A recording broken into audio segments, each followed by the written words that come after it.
आज हम सबसे पहले तुमको बता दें टेंस की बात करेंगे। असल में टेंस सीखना बहुत कठिन नहीं है, बस तरीके से सीखना है। हम एक नए प्रोसेस से नए तरीके से टेंस सिखाने का प्रयास करेंगे, आप लोग ध्यान दीजिए। देखिए टेंस क्या होता है, इसको हम लोग हिंदी में कहते हैं काल। असल काल का अर्थ होता है जो वक्त को कहते हैं, वक्त। यही काल को वक्त के रूप में, मतलब समय के रूप में हम बोध करते हैं। तो हम लोग जब टेंस पढ़ते हैं तो ये टेंस, तीन टेंस पढ़ते हैं हम लोग। एक पढ़ते हैं प्रेजेंट टेंस, एक पढ़ते हैं प्रेजेंट टेंस, दूसरा पढ़ते हैं हम लोग पास्ट टेंस, और तीसरा आता है फ्यूचर टेंस। ये तीन टेंस है। ये टेंस को यानी वक्त को या काल को हम तीन भाग में बांटे हैं। प्रेजेंट जो वर्तमान को बतलाता है, इसलिए इसको हम लोग वर्तमान टेंस कहते हैं। वर्तमान काल जो चल रहा है उसको प्रेजेंट टेंस कहते हैं। जिसे मैं पढ़ता हूं, मैं पढ़ रहा हूं, इस तरह की बातें जब आती है जो प्रेजेंट टेंस का बोलता रहता है। पास्ट टेंस को हम लोग कहते हैं भूतकाल। वो टेंस होता है जो वक्त या गुजर गया हो, जो समय बीत गया हो, उसको पास्ट टेंस में। जैसे मैं पढ़ रहा था, मैंने खाना खाया, उसने कलम खरीदी थी, जो गुजर चुका है, जो समय बीत चुका है, वहां हम लोग पास्ट टेंस की वर्णन करते हैं, उसको हम भूतकाल कहते हैं। और तीसरा होता है फ्यूचर टेंस, जो कि हम लोग भविष्य काल कहते हैं। भविष्य काल जो होने वाला है, जो होने वाला है। जैसे मैं कल बाजार जाऊंगा, वह कार खरीदेगी, तो ये जो आने वाला वक्त को बतलाते हैं उसको हम लोग भविष्य काल कहते हैं। तो ये प्रेजेंट, पास्ट, फ्यूचर तीन टेंस होता है। यानी हम लोग काल को या वक्त को तीन भाग में बांटे हैं। जो चल रहा है प्रेजेंट टेंस, जो गुजर चुका है पास्ट टेंस, जो होने वाला है फ्यूचर टेंस। अब क्या है कि प्रत्येक के चार चार भेद पड़ते हैं। इसके भी चार हैं, इसके भी चार हैं, इसके भी चार हैं। टोटल 12 टेंसेस होते हैं। टोटल कितना होता है? 12 टेंसेस। टेंस की सबसे बड़ी बात ये होती है कि ये 12 टेंस में दो टेंस ऐसा होता है जो 2 और 10 के रूप में हम अगर बांटते हैं तो 10 के सहायक क्रिया या हेल्पिंग वर्ब ये सामने होता है, जबकि दो ऐसे टेंस होते हैं जिसके हेल्पिंग वर्ब साइलेंट रहते हैं, छिपे रहते हैं। वो हम बताएंगे एक एक करके कौन कौन दो टेंस के सहायक क्रिया छिपा होता है। जैसे हम अगर आगे चलेंगे प्रेजेंट का, तो प्रेजेंट के 4 भेद जो हम पढ़ेंगे, इसका एक एक करके पढ़ेंगे। फिर पास्ट का भी चारों एक एक करके, फ्यूचर का भी एक एक करके। तो प्रेजेंट के अंतर्गत जो हम 4 टेंस पढ़ेंगे, पास्ट के अंतर 4 और फ्यूचर के 4। प्रेजेंट और पास्ट में ही दो ऐसे टेंस हैं, दोनों का सिंपल यानी पहला टेंस जो जिसका सहायक क्रिया साइलेंट होता है, वो हम जब डिटेल में पढ़ाते हैं तो आपको बताते हैं। तो ये प्रेजेंट का पहले 4 टेंस को हम बांटते हैं। किसके 4 टेंस कौन कौन होते हैं? पहला होता है simple present tense, simple present tense. दूसरा होता है प्रेजेंट कॉन्टिन्यूअस टेंस।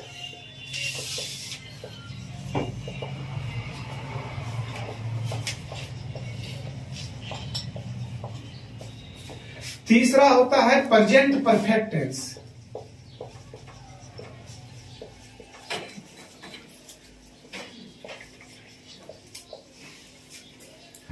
और चौथा है present perfect continuous tense. Perfect continuous tense, present perfect continuous tense. इस तरह से हमारा प्रेजेंट के अंतर्गत 4 टेंस है। आप देख लीजिए, simple present, present continuous, present perfect tense, present perfect continuous tense. बता दें कि यही टेंस पहले हम लोग बहुत पहले पढ़ते थे, प्रेजेंट इंडिफिनिट टेंस, जो कि अब नए ग्रामर में सिंपल प्रेजेंट टेंस के नाम से जाना जाता है। इसी को प्रेजेंट कंटिन्यूअस को पहले हम लोग प्रेजेंट इम्परफेक्ट टेंस के नाम से जानते थे, लेकिन अब इसका नाम हम लोग प्रेजेंट कंटिन्यूअस टेंस के नाम से पढ़ते हैं। और प्रेजेंट परफेक्ट टेंस और प्रेजेंट परफेक्ट कंटिन्यूअस टेंस वो सेम है, वो सेम है, इसमें कोई परिवर्तन नहीं हुआ है। अब चलिए हम एक एक करके टेंस पढ़ाएं। पहला सिंपल प्रेजेंट टेंस पढ़ाते हैं। इसको पढ़ाने के पहले हम बता दें कि जैसे प्रेजेंट का 4 टेंस हुआ, ये उसी तरह से पास्ट का भी 4 है और उसी तरह से फ्यूचर के भी 4 है। तो जब प्रेजेंट का 4 होगा तो ये प्रेजेंट यहां डलाया है। यहीं पर अगर पास्ट की 4 भेद को कहेंगे तो यहां पर पास्ट अगर डाल देते हैं, ये प्रेजेंट शब्द को हटाकर इस वर्ड को यहां पास्ट अगर डाल देते हैं तो पास्ट के 4 भेद हो जाते हैं। सिंपल पास्ट टेंस अगर यहां पास्ट बदलते हैं तो दूसरा होगा पास्ट कॉन्टिन्यूअस टेंस, तीसरा होगा past perfect tense, past perfect continuous tense. इस प्रकार से पास्ट के भी 4 भेद हो गए। यही प्रेजेंट के जगह हटाकर अगर हम फ्यूचर वर्ड को डालते हैं तो फ्यूचर के 4 भेद हो जाते हैं। कैसे? Simple future tense, future continuous tense, future perfect tense, future perfect continuous tense. इस प्रकार ये 4 12 टेंस है। हम एक एक टेंस करके पढ़ाएंगे। सबसे पहले हम लेते हैं सिंपल प्रेजेंट टेंस। ये सिंपल प्रेजेंट टेंस पहली बार हमको जो पढ़ाना है उस पर ध्यान दीजिएगा। हम यहां बात करेंगे सबसे पहले सिंपल प्रेजेंट टेंस का। ये बताए थे कि सिंपल प्रेजेंट टेंस प्रेजेंट का पहला टेंस है और इसको पढ़ाते हैं। याद रखिएगा, टेंस पढ़ने के पहले आपको जानना होगा कि टेंस की पहचान और उसकी बनावट, उसकी पहचान क्या है। तो किसी भी सिंपल प्रेजेंट की पहचान है कि सिंपल प्रेजेंट टेंस में दिखाया जाता है सर कि कोई भी क्रिया रहे, यानी कि वर्ब, इसके बाद होना चाहिए ता हूं, ते हैं, ते हो, ती है और ता है। अगर किसी क्रिया के अंत में अगर ये जुड़ा रहे तो समझेंगे कि ये सिंपल प्रेजेंट। अगर हम पढ़ शब्द लेते हैं तो पढ़ के साथ क्या लिखेंगे? पढ़ता हूं, पढ़ते हैं, पढ़ते हो, पढ़ती है, पढ़ता है। या हम खेल शब्द ही ले लें तो खेल शब्द के साथ भी जोड़ते हैं, खेलता हो, खेलते हैं, खेलते हो, खेलती है, खेलती है, खेलता है इत्यादि। तो ये क्रिया कोई भी, ये वर्ब हुआ सर। ये वर्ब के बाद अगर ये ता हूं, ते हैं, ते होती है इत्यादि रहे तो समझ जाइए कि ये सिंपल प्रेजेंट टेंस है। तो ये इसकी पहचान हुई, ये इसकी पहचान हुई। हम किसी टेंस की सबसे पहले पहचान से हम जानते हैं कि कौन सा टेंस है। तो वैसा पहचान के मतलब है कि वो सेंटेंस जिसके क्रिया के साथ ता हूं, ते हैं, ती है, ते हो, ता है इत्यादि लगा रहे तो हम समझेंगे कि ये सिंपल प्रेजेंट टेंस है। अब इसकी आती है सर बनावट, इसकी आती है बनावट, जिसको हम लोग कहते हैं ये स्ट्रक्चर। इसका स्ट्रक्चर क्या होता है? तो सबसे पहले हम डालते हैं सर सब्जेक्ट। किसी भी सेंटेंस का सब्जेक्ट कर्ता महत्वपूर्ण अभिनय करता है। तो पहले सब्जेक्ट, उसके बाद ये वर्ब का पहला या पचमा रूप और तब आता है सर आपका ऑब्जेक्ट। ये साधारणतः यही स्ट्रक्चर है इसका। सब्जेक्ट जिसको हम लोग कर्ता कहते हैं, क्या कहते हैं? कर्ता। कर्ता के बारे में हम पढ़ा चुके हैं, जो काम करने वाला हो उसको कर्ता कहते हैं, डूअर, काम करने वाला। उसके बाद वर्ब का पहला या पचमा रूप और ये ऑब्जेक्ट जिसको हम लोग कर्म कहते हैं। और ये वर्ब तो बता ही चुके हैं सर कि ये क्रिया कहलाता है, लेकिन यहां वर्ब का पहला या पचमा रूप हम तो पहले ही पढ़ चुके हैं कि वर्ब के 5 फॉर्म्स होते हैं, V1, V2, V3, V4 और V5। V4 में ing जोड़ते हैं और V5 पे कहीं s, कहीं पर es, कहीं ऐसा भी है कि y को हटाकर ies। इस प्रकार से भाई वर्ब 5 बनाते हैं और वर्ब 4 को ing लगाकर हम तैयार करते हैं। तो ये तो आसान है, वर्ब 4 और वर्ब 5 ये दोनों बिना रटे नहीं होगा सर, इसका कोई रूल्स नहीं होता, आपको याद करनी होगी जो पहले ही पढ़ा चुके हैं वर्ब फॉर्म को। यहाँ वर्ब का पहला रूप यानी ये और ये, जिसमें s या es लगा रहे, कहीं पर y शब्द को हटाकर ies। इस प्रकार से कई नियम है वर्ब 5 बनाने का। इस आधार पर हम यहाँ पर वर्ब का पहला और पचमा बनाते हैं। पहला तो सीधा रहता है, अगर हम लिखते हैं ईट, एट, ईटेन, ईटिंग, ईट्स, तो ईट या ईट्स। लेकिन अब निर्भर करता है कि सर किस स्थिति में वर्ब 1 और वर्ब 5 का प्रयोग होता है। तो वर्ब 1 वैसे जगह प्रयोग होता है जहां पर ये सब्जेक्ट के जगह पर अगर रहे आई, मैं, वी, हम लोग, यू, तुम लोग, आप लोग। दे, वे लोग, और प्लूरल नंबर जैसे बॉयज, गर्ल्स, चिल्ड्रेन, ये सारी चीजें अगर आता है इनके साथ वर्ब का पहला रूप लगता है। वर्ब का पांचवा रूप वहां लगता है जब यही सब्जेक्ट के जगह पर रहा ही, सी, इट। ही पुरुष के लिए हुआ, सी स्त्री के लिए हुआ, इट यह और वह अलग अलग जगह, प्लस यहां पर सिंगुलर नंबर। सिंगुलर नंबर बोले तो एक वचन, जैसे a boy, a girl, a child, इस तरह के सिंगुलर रहे तो इन लोगों के साथ वर्ब का पांचवा रूप लगता है। अब रही यहां पर यही टेंस हम बताए थे कि 10 और 2 12 टोटल टेंस होता है। प्रेजेंट में 4, पास्ट में 4, फ्यूचर में 4। प्रेजेंट का जो 4 में से पहली टेंस यही सिंपल प्रेजेंट टेंस है। इसका उसमें से 2 टेंस बोले थे ना कि साइलेंट रहता है इसकी हेल्पिंग वर्ब, तो ये टेंस वही टेंस है जिसका हेल्पिंग वर्ब यहां साइलेंट रहता है। ये साइलेंट रहता है यहां पर डू और डज। अगर वर्ब का पहली रूप है तो डू और पांचवी रूप है तो डज, यहां साइलेंट होता है। अब ये डू डज साइलेंट रहता है जिसका प्रयोग कहां होता है, जब सेंटेंस या तो नेगेटिव में है या क्वेश्चन में है, तो वैसी स्थिति में डू और डज का प्रयोग करते हैं, जो हम तोड़कर अभी बताते हैं आपको। तो यहां पर अगर V1 है तो इसका समझिए कि साइलेंट डू है और यहां पर साइलेंट डज है। अब हम इन लोगों के साथ जो डू डज या V1 V5 आया, इस स्ट्रक्चर के आधार पर हम आपको उदाहरण देकर बताते हैं सिंपल प्रेजेंट टेंस का स्ट्रक्चर के आधार पर वाक्य से बनेगा। जैसे अगर कह दिया जाए कि वह आम खाता है, वह आम खाता है, पहले आप पहचान देखिए, ता है। हम बताए थे कि किसी वर्ब के बाद अगर ता है, ते है, ती है, जुटा रहे तो सिंपल प्रेजेंट टेंस। ये नियम से कहता है कि ये सिंपल प्रेजेंट टेंस है। तो वह का अंग्रेजी स्ट्रक्चर के आधार पर पहले सब्जेक्ट, तब वर्ब, तब ऑब्जेक्ट। अब वर्ब के बाद बताते हैं कि वह का अंग्रेजी हो गया ही, चूंकि प्लूरल है, सॉरी ये पुल्लिंग है, ता है, और जो खाती रहता है तो स्त्रीलिंग का बोध होता है तो सी होता, और फिर खाना, चूंकि सब्जेक्ट तब वर्ब, ये ईट में खाना। लेकिन वह के साथ हम बताए थे कि V5 लगता है, इसलिए यहां क्या होगा, he it's a mango, a mango, he it's a mango, he it's a mango. यहां वर्ब का पांचवा रूप हमने प्रयोग किया, क्योंकि अभी तुरंत हमने बताया कि ही, सी, इट और सिंगुलर नंबर या नेम भी किसी व्यक्ति का नाम भी है, जैसे राम, मोहन, सीता, गीता, वैसी स्थिति में भी वर्ब का पांचवा रूप का प्रयोग होता है। लेकिन अभी बताया कि ये टेंस की हेल्पिंग वर्ब साइलेंट होती है, छिपा रहता है, यहां पर छिपा रहता है सर। तो यहां छिपा हुआ क्या रहा है, डज। क्या है, डज। क्यों, वर्ब का फिफ्थ रूप आवे तो डज साइलेंट होगा, यही वर्ब का पहली रूप रहता तो डू साइलेंट रहता। लेकिन इसका प्रयोग कब होता है, जब सेंटेंस को हम लोग नेगेटिव या क्वेश्चन करते हैं, तब ये डज उभर कर आ जाता है।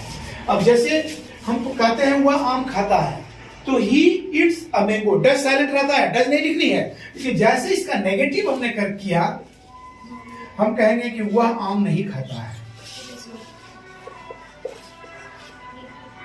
वह आम नहीं खाता। क्या होगा, he does not eat a mango. देख रहे हैं आप, इसको आप डजंट भी लिख सकते हैं। जब क्वेश्चन टेक्स्ट पढ़ाएंगे तो इसमें क्लियर हो जाएगा, डज नॉट को हम डजंट भी कर सकते हैं, क्योंकि कुछ अपवाद है, जैसे अगर एम नॉट आ गया तो एमंट नहीं लिखाएगा, अरंट लिखाएगा। इसलिए ये प्रोसेस को बताने के लिए हम क्वेश्चन टेक्स्ट जब पढ़ाएंगे तो क्लियर हो जाएगी, लेकिन अभी इस तरह से जानना है। तो क्या होगा, he does not eat a mango, हो गया, ये नेगेटिव हो गई। अगर इसी को देखो, हम अभी बोले कि ये डज का प्रयोग जो साइलेंट यहां है तभी प्रयोग होगा जब या तो सेंटेंस नेगेटिव में रहे, नोट लगा हुआ नहीं, या क्वेश्चन में। अब हम क्वेश्चन करते हैं सर, इसका क्वेश्चन जब करेंगे तो ये हेल्पिंग वर्ब क्वेश्चन पहले आता है, सहायक क्रिया के साथ। क्या वह आम खाता है,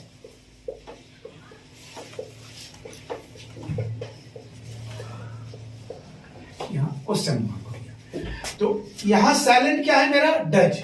तो जैसे क्वेश्चन आएगा तो हेल्पिंग वर्ब क्वेश्चन है सर, तो इसके आगे क्या हो जाएगा, does he it a mango. ये क्वेश्चन में है सर, क्वेश्चन में। तो यहां पर हम क्या देख रहे हैं सर कि ये क्वेश्चन में आ रहा है, इसलिए ये जो डच साइलेंट था वो आगे आ गया। लेकिन दूसरा आता है WH क्वेश्चन। WH क्वेश्चन का प्राय होता है कि जैसे व्हाट, व्हेन, वेयर, हाउ, ये सारे क्वेश्चन WH क्वेश्चन के अंतर होता है। अगर वो रहेगा तो बीच में आएगा वह क्या खाता है, वह क्या खाता है। तो यहां पर वह क्या खाता है, ये बीच में देखो सब्जेक्ट के पहले क्या, यहां सब्जेक्ट के पहले क्या, यहां सब्जेक्ट के बाद क्या, ये सब्जेक्ट के पहले क्या है तो समझ जाइए वो हेल्पिंग वर्ब क्वेश्चन है। और लेकिन सब्जेक्ट के बाद क्या है समझिए WH क्वेश्चन है। तो WH क्वेश्चन में अगर क्या है तो व्हाट होगा, अगर रहता कब तो व्हेन, कहां, वेयर, जैसा क्वेश्चन वैसा WH क्वेश्चन में प्रयोग होगा। तो ये वह क्या खाता है, अगर ये सब्जेक्ट के बाद क्या आ रहा है तो इसका अंग्रेजी होगा होमवर्क। फिर क्या हो जाएगा, व्हाट डज ही ईट, वह क्या खाता है। तो देखिए अगर सब्जेक्ट के पहले क्या है तो क्या वह आम खाता है, ये क्रिया के साथ सवाल होता है, हेल्पिंग वर्ब यानी भर के साथ सवाल। क्या वह खाता है, ये खाता है कि नहीं खाता है, खाने के समय।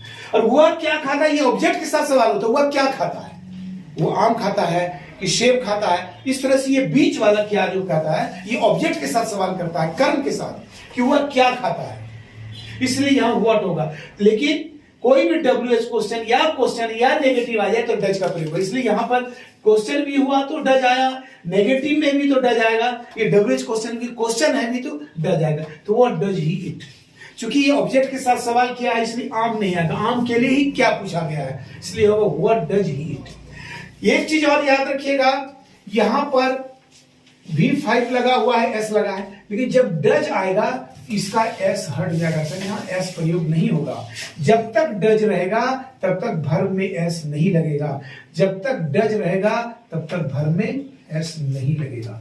लेकिन WH क्वेश्चन में एक अपवाद है सर, हु, ये सिर्फ ऐसे टेंस के लिए लागू होता है जिसका हेल्पिंग वर्ब साइलेंट रहता है। तो साइलेंट दो हम बताए थे कि दो टेंस ऐसे हैं जिसके हेल्पिंग वर्ब साइलेंट रहते हैं। 10 और 2 के बीच में हम बताए थे कि 12 टेंस में से 10 के हेल्पिंग वर्ब सामने रहते हैं लेकिन 2 का हेल्पिंग वर्ब साइलेंट रहता है, जिसमें से एक ही है। तो जो साइलेंट हेल्पिंग वर्ब है उसके लिए हु वाला क्वेश्चन एक अलग ढंग से बनता है जो हम ऊपर बनाते हैं। बता रहे हैं कि कौन वाला, जैसे कौन आम खाता है, कौन आम खाता है, ये भी क्वेश्चन है।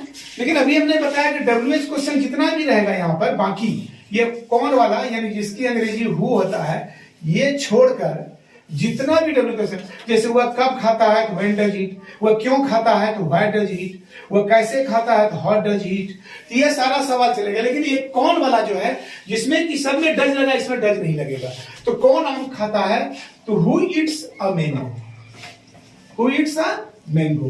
तो यहां पर डज नहीं लगेगा, हु एक अपवाद है सर, ये जो है हु क्वेश्चन के अंतर्गत आता है जिसमें कि डज का प्रयोग नहीं होता है। अभी बताया कि जब तक डज रहेगा तब तक वर्ब में एस नहीं लगेगा, यहां डज नहीं है इसलिए वर्ब में एस लगा सर, ये याद रखिएगा। ये हु एक अपवाद है, लेकिन ये हु अपवाद सिर्फ दो टेंस में लागू होता है जो बताए थे जिसका हेल्पिंग वर्ब साइलेंट रहता है। ये सिंपल प्रेजेंट टेंस, आगे चल के सिंपल पास्ट भी पढ़ाएंगे जिसका डिड साइलेंट होता है, वहां पर भी ये हु वाला जब क्वेश्चन आएगा तो वहां डिड सब में आएगा डिड, लेकिन यहां पर V2 कर देंगे तो वहां पर भी नहीं आता है। तो वो तो बाद में डिटेल में बताएंगे, पहले इस टेंस की बारी बता दे कि अफर्मेटिव जब आता है हाँ वाली सीधा V5, नेगेटिव आता है तो डू या डज लेके चलेगा, ये निर्भर करेगा सब्जेक्ट पर, क्योंकि ही है इसलिए डज लगा। अगर वही रहता मैं आम खाता हूं तो आई ईट ए मैंगो, मैं आम नहीं खाता हूं, I do not eat a mango, क्योंकि अभी बता दिए आई के साथ वर्ब का पहली रूप लगता है और जहां पहली रूप है वहां डू साइलेंट है। क्या मैं आम खाता हूं, यहां होगा do I eat a mango, मैं क्या खाता हूं व्हाट डू आई इट, चूंकि आई रहेगा तो जिसमें V5 लग रहा है उसमें डज चलेगा, जिसमें V1 लग रहा है वहां डू चलेगा। लेकिन हु सबके लिए अपवाद है सर, यहां पर जो भी रहेगा डू या डज रहे साइलेंट रहेगा। ये पहला रूप जैसे बनाए हम कि वह आम खाता है तो ही इट्स ए मैंगो, वहीं पर हु इट्स ए मैंगो होगा, यहां पर डज साइलेंट नहीं होगा। डज नहीं है इसलिए वर्ब 5 को पालन करते हुए एस लगा, लेकिन यहां जब जैसे डज लगेगा ये वर्ब 5 नहीं रह के वर्ब 1 बन जाता है। क्या बन जाता है? वर्ब। यही कारण है एस नहीं लगता है, जब तक डज लगेगा ये V5 V1 में तब्दील हो जाएगा। यहीं पर भी डज है तो ये V1 है, लेकिन हु है जहां डज नहीं लगा तो फिर V5 आ गया, ये आ गया V5। समझ गए? इस तरह से ये 5 टेंस तोड़ते हैं, ये 5 में ही सारा टेंस टूट जाता है। इसी को तोड़ेंगे जब जैसे जैसे वह क्या खाता है तो व्हाट डज इट, वह कब खाता है तो व्हेन डज इट, वह क्यों खाता है व्हाई डज इट, वह कैसे खाता है हाउ डज इट। इस तरह से तोड़ मड़ोड़ कर हम टेंस सीख लिए हैं। इसलिए सिंपल प्रेजेंट टेंस में सावधान रहिएगा, इसका साइलेंट रहती है हेल्पिंग वर्ब, और इसका कहां इसका साइलेंट डू डज प्रयोग होता है बता दिए कि आई वी यू दे प्लुरल के साथ डू साइलेंट रहता है, V1 लगता है चूंकि, और V5 वहां लगता है जहां सब्जेक्ट की जगह लगे ही शी ईट नेम और सिमिलर नंबर, वहां पर डज साइलेंट होता है अगर नेगेटिव क्वेश्चन है तो, और सीधा V5 लगेगा। ठीक है, इस प्रकार से हम सिंपल प्रेजेंट टेंस सीखेंगे और इसको फिर रिवीजन करते हैं।